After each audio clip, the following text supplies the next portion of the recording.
What's up, y'all, and welcome to 2nd and 15, a Philadelphia Eagles fan podcast presented by Old City Sports Network, the best network for all your Philadelphia sports needs. This is your host, Michael Roscoe. Today is January 2nd, 2025, and this is the first episode of the new year. I'm very glad y'all could join us as we dive into a new chapter in all of our lives. We got a good show for y'all today. We'll recap the win over Dallas, sweeping them completely this season. And in this episode, we'll change things up just a little bit as we'll get into a debate about one key offensive player, especially now that some breaking news from Wednesday's press conference has been released. But without wasting any more time, let's dive into the first segment of the episode, recapping the scoring plays of the Week 17 win. So starting with the first quarter, just under 12 minutes left to go, Dallas quarterback Cooper Rush attempts a pass, but it is picked off by safety CJ Gardner-Johnson and taken 69 yards to the house for a pick six, the first score of the game. Eagles up 7-0. The Cowboys would get a score to tie the game with a pass from Cooper Rush to Jalen Tolbert for a 4-yard pass with nearly 6 minutes left in the quarter. It is all tied up. Moving into the second quarter with about 6.5 minutes left, we see Kenny Pickett step back, fire a pass, and it is caught for 22 yards by Devontae Smith to retake the lead. Eagles up 14-7. With under 2 minutes left, we see Jake Elliott make a 31-yard field goal to extend the lead 17-7. And in the final seconds of the half, with the ball at basically the half-yard line, we see a second attempt of the brotherly shove, and it is successful this time as Kenny Pickett gets a rushing touchdown to put the Eagles up 24-7 at the half. With about 8.5 minutes left in the game after Tanner McKee's first snap on a 3rd and 8, Jake Elliott helps extend the lead again with a 26-yard field goal. Eagles up now by 20. With under 3 minutes left in the quarter, quarterback Tanner McKee throws his first NFL touchdown pass to none other than A.J. Brown, good for 20 yards. Eagles up 34-7 at this point. Moving on to the fourth quarter, the final scoring play of the game would also come from Tanner McKee, finding Devontae Smith for a 25-yard passing catch for a touchdown, making the final score Eagles 41 to the Cowboys 7. Kenny Pickett would finish 10 for 15 for 143 yards, 1 touchdown and 0 interceptions, as well as 3 carries for 3 yards and a rushing touchdown. Our third string quarterback, Tanner McKee, would finish 3 for 4 for 54 yards and 2 touchdowns to 0 interceptions, with 2 carries for a -2 yards, basically kneels in victory formation. Saquon Barkley would finish with a whopping 31 carries for 167 yards. A.J. Brown would finish with only 3 catches for 36 yards, but would get a touchdown, while the favorite target of the day, Devontae Smith, would finish the game with 6 catches for 120 yards and 2 scores. All right, y'all, let's dive into some quick Eagles news before we get into our review of that Week 17 win. Starting off, with the win against Dallas, the Eagles become the 2024 NFC East champions, continuing the divisional streak of a non-repeat division winner over the past generation. Literally 20 years. It's been insane. And the last one to repeat, none other than your Philadelphia Eagles. Additionally, after his performance against the Cowboys, safety CJ Gardner-Johnson was crowned the NFC Defensive Player of the Week, recording 1 tackle and 2 interceptions, with one of them being that 69-yard pick six.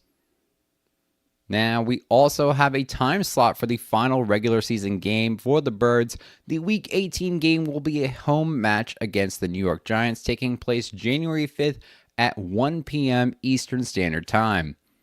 And finally, Dallas Goedert's 21-day practice window has been opened. Hopefully, he'll be ready in time for the playoffs, which I'm totally expecting, while another tight end, CJ Uzomah, finds himself on IR. All right, we're going to dive into the discussions, opinions, and overreactions of this Week 17 win, starting with the offense. Now, I think the offense looked great, and even with the fact that we were able to put up 41 points with our QB2 and our QB3, I still don't think that it is a result of any quarterback can play on this offense and succeed type of shit, because we saw what happened the previous week. It did not go well for us. I think it's just that we have a good quarterback committee this year. I'll be honest, I was shitting on Kenny Pickett a little bit before this game, I won't lie. But looking back on it, I guess most of the shit talk was mainly because of the outcome of that Week 16 game. Because here's the thing, on paper, Kenny Pickett's performance against Dallas was almost completely identical to the Week 16 game. Against Washington, Kenny Pickett went 14 for 24 for 143 yards, 1 touchdown to 1 interception. But then against Dallas, he went 10 for 15 for 143 yards, 1 touchdown to 0 interceptions. He had the exact same amount of yards and passing touchdowns, but an 8% difference in pass completion rate, and he didn't turn over the ball this time, which is definitely a positive in my book. But for real, the performance was pretty much identical. I just think we viewed these performances as drastically different only because of the loss one week and the win another. And then when Kenny went down, we finally got to see some regular season action from third string quarterback Tanner McKee. Now, for those who have been following the show for a while now, you'll know I've had nothing but positive things to say about Tanner McKee since we drafted him. And now I think people know why. Yes, he only threw 4 passes, but the man went 3 for 4 on those passes for merely 54 yards, but 2 touchdowns. Yes, that is right. 2 touchdowns in 4 total pass attempts.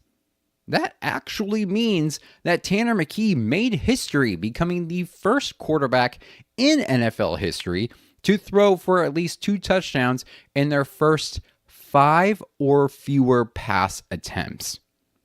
You know, we've been talking about history a lot with like Saquon Barkley lately, but I don't know if we'll see this record get broken anytime soon. An amazing job from both of our backup quarterbacks playing for the injured Jalen Hurts. Now, people have spoken tremendously about running back committees across the league, or these quarterback running back dynamic communities with Philly, with Green Bay, and with Baltimore. But now there might be a new conversation to have. Does Philadelphia have the best quarterback committee in the league? If we're basing the answer solely off that one game, which I know is not realistic, but hey, if we're basing it solely off of one game, then it is a resounding hell yeah. As for the rest of the offense, despite not getting a touchdown, we see Saquon Barkley putting up another 160-plus yard rushing game, putting him at just about 100 yards from breaking the all-time single-season rushing record, which we are going to get to the discussion about that later on, so stay tuned. Devontae Smith also had a hell of a game with 2 touchdowns. A.J. Brown got a score, and even though he didn't score, Grant Calcaterra had one hell of a one-handed 34-yard catch coming from our tight end too. I'm going to say that's pretty impressive. Overall, our offense was firing on all cylinders despite the injury issues, and I hope we go into the playoffs with that level of consistency in good performance.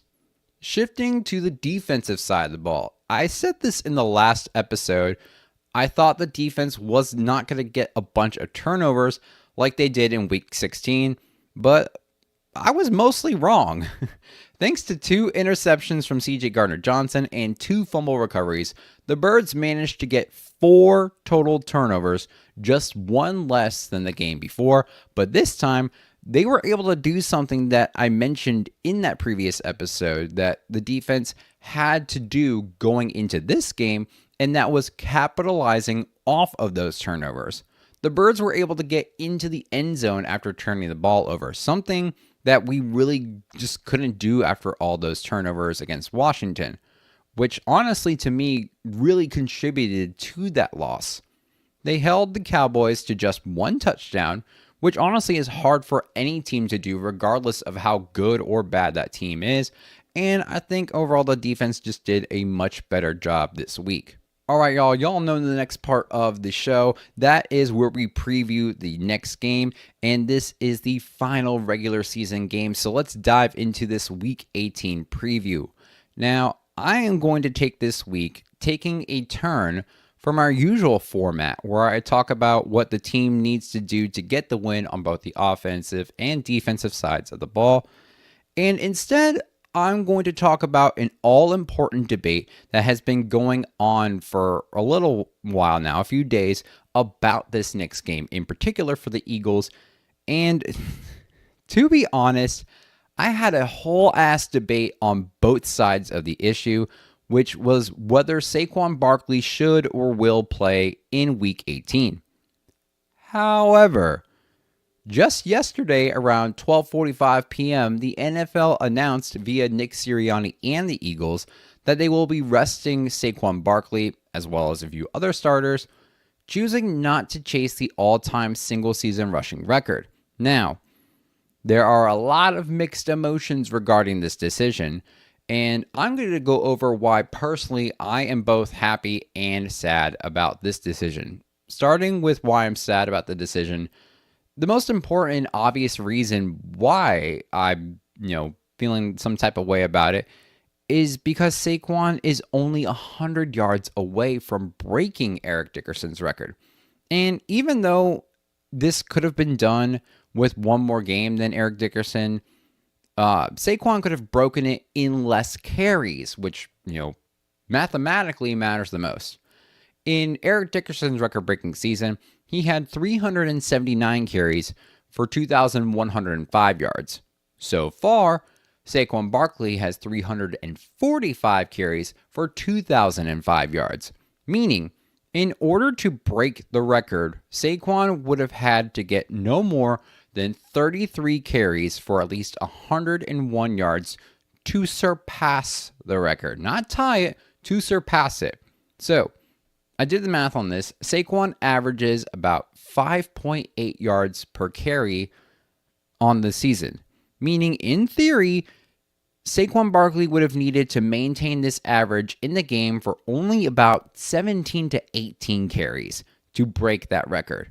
With how many carries he gets on average per game, which is just over 20, the technical thing I think is like 20.8 yards per carry, but you can't have 0.8 a carry. Anyway, and with the Giants' second to last ranked run defense, again, on paper, this is very attainable. Even without the chance to break the record, he'll still maintain his status as one of only 9 running backs to rush for 2,000 yards. That's not going to change. But who knows if Saquon Barkley will ever get this opportunity to break this record again? Could it happen in 2025? According to Saquon Barkley, his destiny is in God's hands.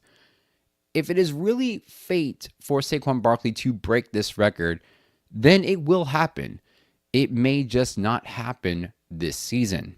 Another reason I'm kind of feeling sad about this decision is the script. Not the actual script that the NFL tries to tell us doesn't really exist, but we know it kind of does in a way. Just kidding. But just the scenario that this whole record-breaking opportunity could have happened. Saquon technically still has, but essentially I'm talking past tense. Saquon had the chance to not only break this league record, but would have done it against his former team in the New York Giants. I mean, hell, in the post-game interview, he said this was his first hat and t-shirt game I didn't even know that was a thing.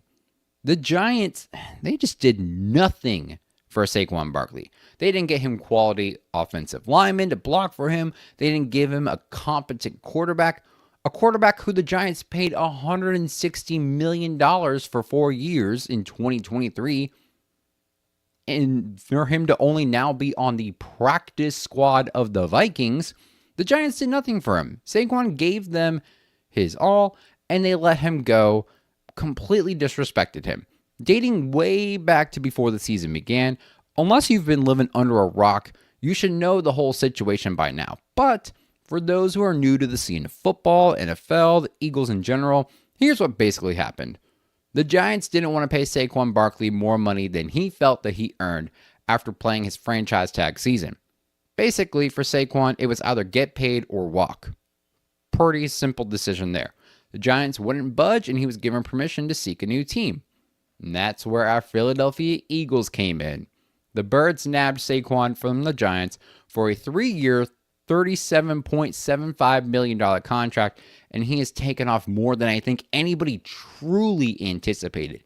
I knew the move was going to be great, like some CMC to San Francisco type of shit, but I never thought we'd be at this point with him just a football field's distance away from league history. Plus, the Giants documented this whole thing on Hard Knocks, so the world knows exactly how all this went down and how gut-wrenching it has been to the Giants since this move was made. But anyway, I digress. The reason is kind of more superficial than anything, but it just would have been cool to see him break the record against the team that did him dirty. And honestly, it would have been amazing for him to stick it to them and all the shit-talking Giants fans who are still salty about the situation and still do shit like burn his jerseys to this day. Okay, moving on to why I am happy about this decision. I think the biggest and most obvious reason to be happy that he is not playing is that there is no longer a risk for him to get injured in that game. Technically, this is what we call a meaningless game. Basically, because of how everything has turned out so far in the NFC, no matter what happens in this game, whether we win or whether we lose, it does not affect us when it comes to our seeding position in the playoffs. We will remain the number 2 seed. Since we have absolutely no chance of getting the 1 seed, this game may be our only opportunity to rest some starters before going into games that have actual implications.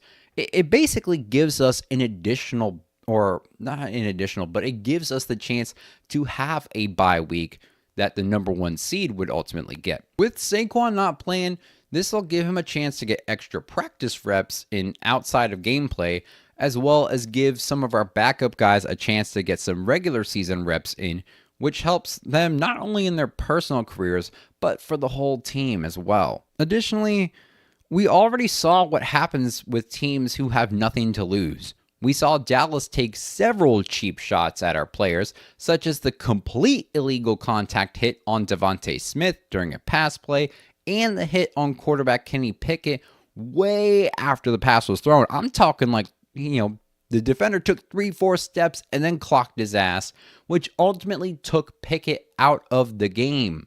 The Giants, they're in the same situation. They're out of the playoff picture completely. They're like 3-13. They got nothing to lose. And they just put up 45 points on the Indianapolis Colts, spoiling their playoff hopes.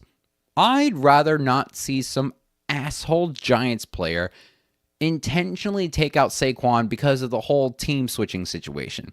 The likelihood of that happening? Realistically, no, but it's never zero. So Saquon getting the rest significantly reduces the chance of that. Overall, setting my emotions aside, I think the move to sit Saquon is best for his health and the overall team. No matter what decision was made, Nick and the team are going to be, quote, in the wrong. You can't please everybody. If Saquon plays, then you're going to have people saying, well, what if he gets injured or doesn't break the record? Then it's all for nothing. Stuff like that. But if Saquon doesn't play, then you're going to have people who are already saying this. You're going to have people saying things like, let him play, let him break the record, let him play a half and sit. Quit being so cautious. You're being dumb for not letting him play, and other similar stuff. Is it a gamble to reduce Saquon's chance of making history for a slim chance of getting to and or winning the Super Bowl? Abso-fucking-lutely. It's one of the biggest gambles that I think we can make as a team. There's a small chance, if none at all, that Saquon can get to the same level in future seasons.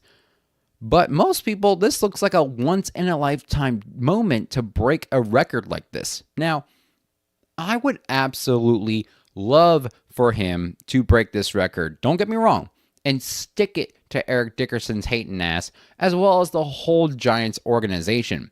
This is the opportunity of a lifetime. You can hear it in his voice during interviews about the decision.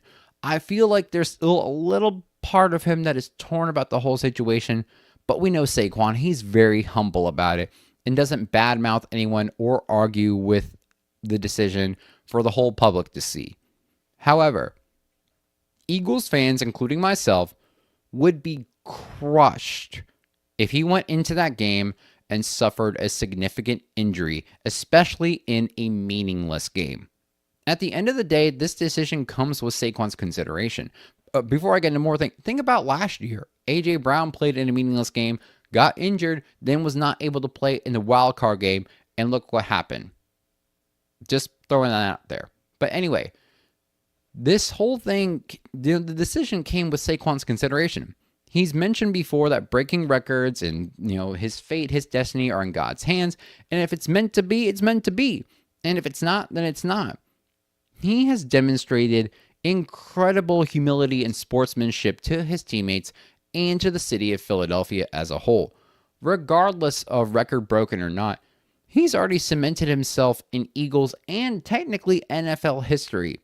And who knows, between now and Sunday, things could change. We could see Saquon play a quarter. We could see him play a half. We could see him not play at all. We truly don't know until we actually see what happens. Opinions are like assholes. Everyone's got them. Our focus is a Lombardi trophy.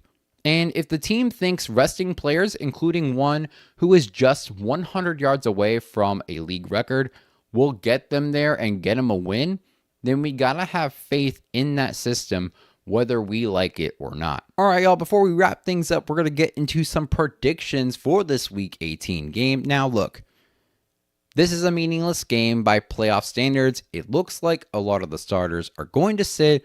We'll have our quarterback 3 likely to start, while the Giants will probably be going full force. I would not be surprised if we lose, but I don't think we will, because Drew Lock, he either goes for 350 yards and multiple touchdowns or is absolute ass. He already went, for 5 touchdown passes last week. I doubt he's going to replicate that shit again the following week. So, I think we'll get a win, and I think it'll be low scoring, like 21-14, something like that. As for touchdowns, I'll predict that Kenny Gainwell gets one, Jahan Dotson gets one, and Johnny Wilson, I think he'll get one. If our starters rest, we're going to see a lot more action from these guys in particular. All right, y'all, that is it for this week's episode. Thank you for joining us. Don't forget to like, subscribe, or follow on YouTube, X, Instagram, Facebook, and TikTok by searching at 2nd and 15 or by the full name 2nd and 15, a Philadelphia Eagles fan podcast. You can also find the audio for each and every single episode releasing Thursday mornings on Spotify, Apple Podcasts, Amazon Music, Player FM, or wherever you get your podcasts. This episode, the 2nd and 15 podcast, and Old City Sports Network are brought to you by Righteous Felon Craft Jerky. Use our promo code OCSN for 15% off the best jerky around. They got awesome flavors like Soul Survivor, your traditional teriyaki. I think it's teriyaki Balboa. Very punny names like that. Any orders over $50 will get their shipping for free. We're also brought to you by Warlord Beard Oil. Use promo code OLDSPORTS To get 15% off your beard oils, washes, soaps, and so much more. Anything over $75 will also receive free shipping. We're also brought to you by SeatGeek. If you're looking for your next concert, sporting event, or whatever you're wanting to see, download the app and use promo code Old City Sports Network, all one word, for $20 off your first purchase. Additionally, if you have to miss your event, they will credit your purchase towards your next event. Robert Hangholt Construction. If you are in the greater Philadelphia region and you need some work done with your roof, windows, siding, deck, etc., call the #1 contractor in the area at 610-348-1066 to get a free estimate on home repairs today. We're also brought to you by Decals by Aaron. For all your Delco products and merchandise, your #1 spot for everything Delco. Check out Decals by Aaron today. You can visit their website at www.decalsbyaaron.com. Finally, we are brought to you by Iron and Steel Threads. Use promo code OldCity10 for 10% off the website. A portion of the proceeds will go to youth hockey organizations. And for all those that have been following Old City shows, don't forget to check out our merchandise. Just click the tab at oldcitysports.com to find merchandise from Check the Net, our own show, Second and 15, the Living Room Show, and all the others that are part of the network. Once again, thanks y'all for joining. This is Second and 15, a Philadelphia Eagles fan podcast presented by Old City Sports Network. Happy New Year to you all. We'll see you all next week. Don't forget to stay fly like an eagle, and as always, go Birds.